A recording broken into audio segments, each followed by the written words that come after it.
TurbotoyzRUs.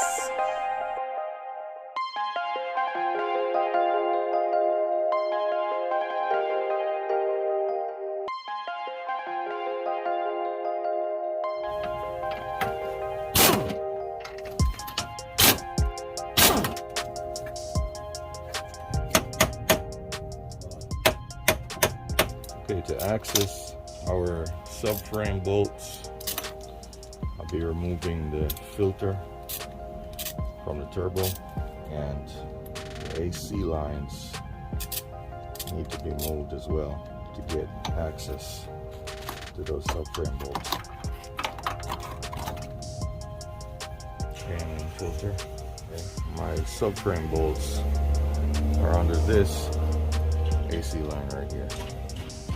So I'll be moving this in order to get my subframe bolts to come out.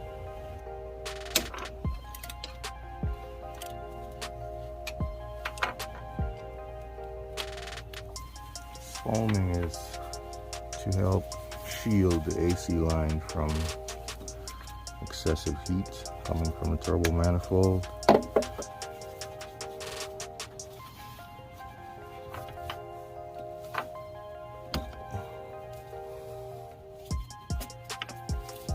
Moving quite a bit, but I need to make sure it's flexing sufficiently to get this long bolt going all the way through the chassis, going back here.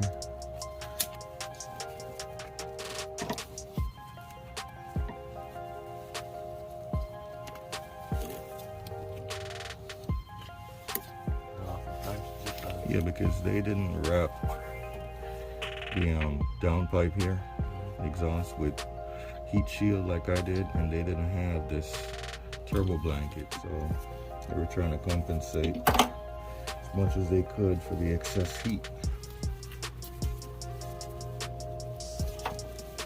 Loosen this connection right here, and that should bring that line all the way out. To pull this AC line at 27 millimeter on the front one here, on the back one, I'm using a 7/8 wrench.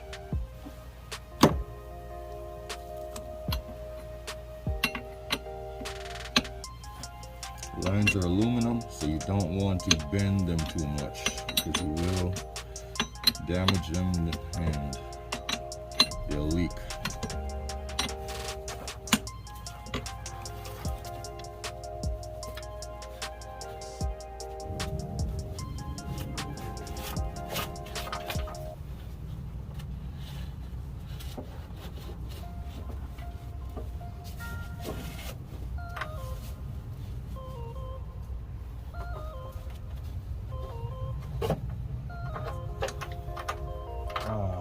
See, the heat has disintegrated all this foam.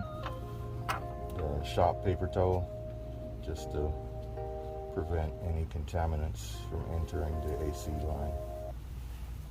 Alright. So now I can access my two bolts for the subframe.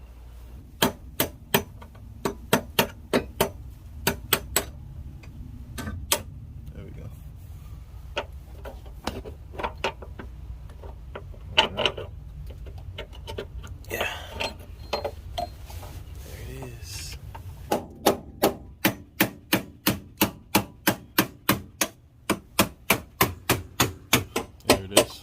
I think that's it.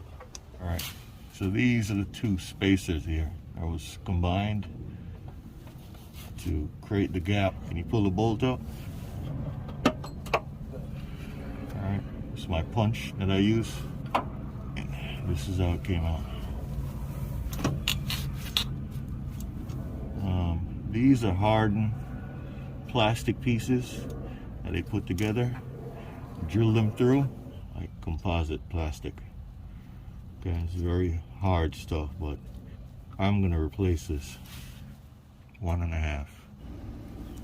Okay, this right here is from JSPfab. This is something else I bought from them for another video. This here will be the new subframe spacers to replace this.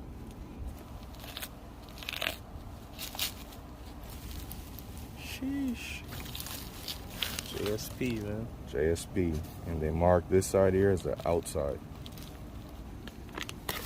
They're slightly thicker. Okay, it's a 1/4 inch thicker. So the JSPfab is a 1/4 inch thicker. Okay, I'm gonna mock it up, guys, to see what difference 1/4 inch makes. If it does make a difference, then I'll bring it to a local machine shop for them to cut off 1/4 inch off of this. Beautifully made. They also come with hardware, guys. Longer bolts, flat washers, and you have your lock washers, long bolts, and your nuts to complete your installation.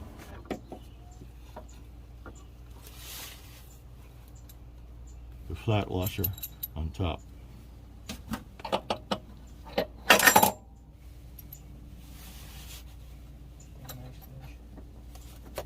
On the front one. Yeah. Not anymore. Huge upgrade over these things. These are hollow aluminum blocks, and you can see that this side here, it has a curve on it. See? This is not safe to use because it's going to try to collapse, and that's what it's doing right there. Why you see one side bulging right there. The same anomaly, you can see it's squishing there. When it was tightened up, it's not square anymore. Showing you how close the crank pulley is to the sway bar. So I changed the passenger side spaces already.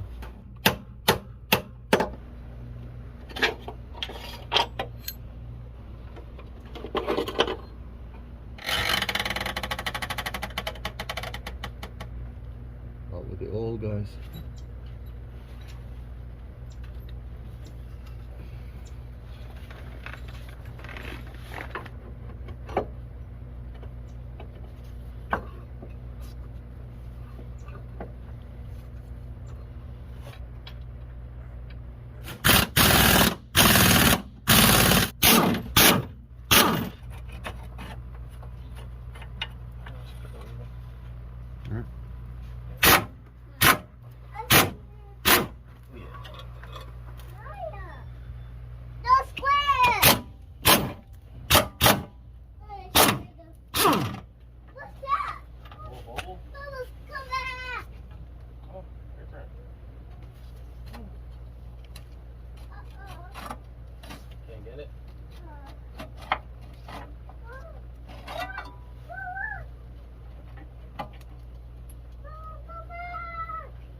Here. Look at that one.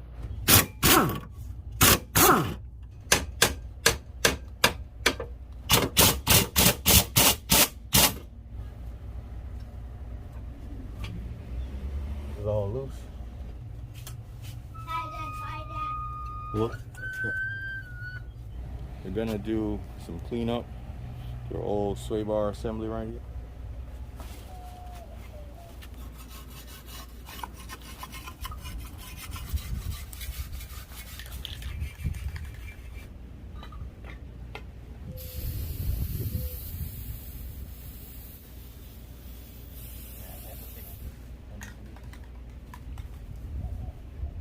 Right here, stripping on the paint, get the red off of there.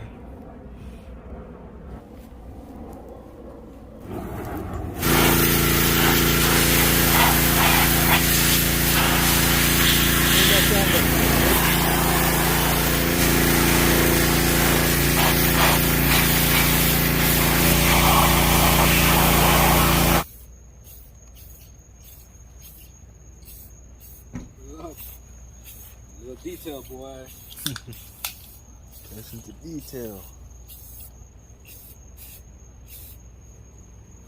These guys did an amazing job for me right here. My buddy Sadiq with the bike shop, good friends with Kenny, and recommended me to get them to do the machining on these spacers. These are the 1-inch spacers I took off, which brought down my sway bar 1 inch lower so it wouldn't touch on the crankshaft pulley on the lower 2RZ swapped in my AE86. The problem why I switch them out, if you look at this one here, it collapsed under tension because it's hollow aluminum. Stretches, friction, vibration, collapses. So it's not the perfect material that you want to use for such a project. What I did is I swapped them out, went to MCDS Pro down in Davie, Florida, and they made these beautiful replicas here, but out of solid aluminum blocks. Precisely cut and drilled so I can replace these faulty parts here that were used in my build with something more dependable, and that's what I'm about to put on now, guys. So once again, thank you very much, Kenny and Arturo at MCDS Pro. Much respect, bro.